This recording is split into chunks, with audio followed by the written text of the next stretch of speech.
Hey guys, this is MattiAce, and as much as the footage on this video is going to be from the game Planetside 2, what I want to talk about today is mostly about a new game released by SOE called H1Z1, and an expression that is used quite a lot called pay to win. Now, this expression "pay to win" is used mostly in games where the game is free to play, but you can buy stuff that in some cases gives you some kind of an advantage. Mostly it's about weapons or ways to level up and upgrade whatever weapons you have access to. Now, in this game H1Z1, which is a zombie survival game, there is a lot of stuff that you need in order to just survive. So unlike in a lot of regular shooter games, it's about much more than just weapons and upgrades. Now, personally, I am very excited about H1Z1, but I've decided not to try it in early beta for a couple of reasons. And mainly it's because as a European player, it's a little bit harder to get access to servers, as far as I know. If there even are European servers, I've heard that there's supposed to be some. But there's a lot of problems, and I'm also very busy with Planetside 2 and Survarium. Now, what really caught my attention as I've been following H1Z1 is this consistent flame about pay to win. And man, the amount of stupidity. So now, as I elaborate on this, let me just first explain why I'm comparing with Planetside 2. Now, Planetside 2 is made by the same company as H1Z1, which is Sony Online Entertainment. They have the same business model, which is the free-to-play business model, and the games are also made on the same engine, which is the Forge Light engine. And I wanted to bring these things up because I think it's relevant when you compare. Now, I have a lot of experience with free-to-play games. Not only have I played Planetside 2 since beta, and basically every day for 2 years, but before that I also played Blacklight Retribution, which I played free-to-play, and now I have recently also started playing Survarium, which is another free-to-play game that I am playing free-to-play. Now, in H1Z1, there's a lot of talk about the airdrops and how much of a benefit it is to pay real money for airdrops that can provide you with weapons and equipment that will make it easier for you to survive in the game. So now, first of all, this video is made when the game is in early beta. And whatever you know about the game when it is in early beta, that is about to be changed over and over and over during the beta and even long after the game is released. At least that's been the case with Planetside 2, and so far there is no reason to believe that this is going to be different with H1Z1. So whatever you're upset about that you will benefit from these airdrops that you pay for if you are a free-to-play player, then just know that this is something that SOE are going to work on as the game progresses and as they get feedback from us in the community.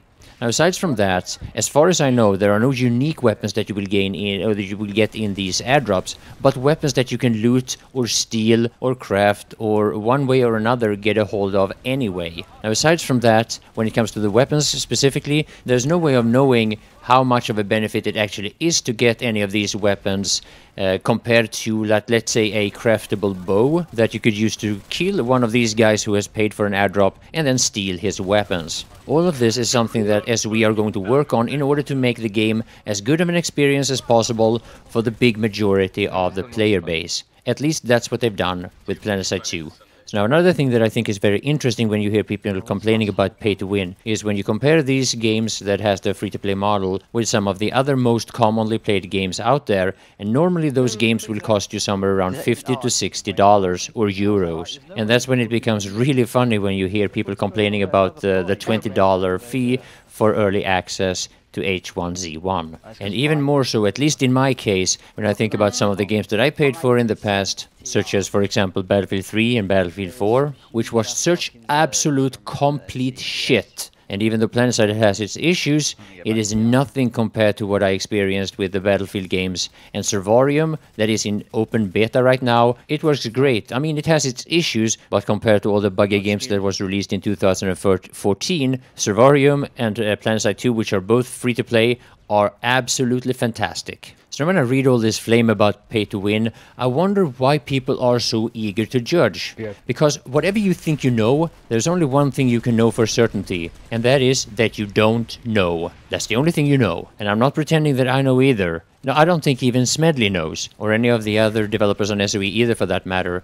because one of the things that SOE are known for is that they listen to their community, they check out the forums, Reddit, whatnot, and they are very active when it comes to balancing and changing and adding and removing features into the game in order to constantly improve it. Now, Planetside 2 is the definite proof of this, and just recently I made this video about some new features to help new players get into the game, and also some changes made to the secondary weapons of the main battle tanks. This is 2 years after release, and there is no reason whatsoever to believe that H1Z1 is going to be monitored, balanced, and improved any less than Planetside 2 has, even long after release. So now, if you're new to my channel, you might think that I'm just saying this because I'm such a Sony Online Entertainment fanboy, and as much as I have enjoyed Planetside 2 every day, and as much as I respect the people working on SOE, I can assure you I have been brutal the way I've criticized them throughout the development of this game. From time to time I've been a little bit too harsh actually, and I can assure you there's no other YouTuber that has criticized SOE as harshly as I have done,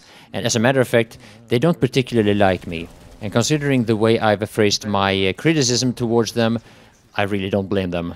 Now, on the other hand, though, I am dying to get into H1Z1, play it for free, and prove to anybody that is flaming about pay to win that this game is just as free to play as Planetside 2 or Blacklight Retribution or Survarium or any of the other games that are free to play that I know of and that I've tried out. And to be perfectly honest, one of the reasons why I didn't pay into the beta was because I really want to show people that this is going to be free to play, and it's just up to you to make that work for you.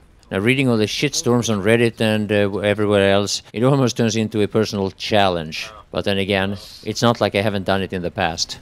Anyway, until I try out H1Z1, I'm going to continue playing Planetside 2, and just like in this video, I will be using weapons that I have obtained for free. While people are whining and crying and flaming on Reddit over H1Z1, just like people did over this game. Oh, sorry, I almost forgot. Thank you all for watching, and bye for now.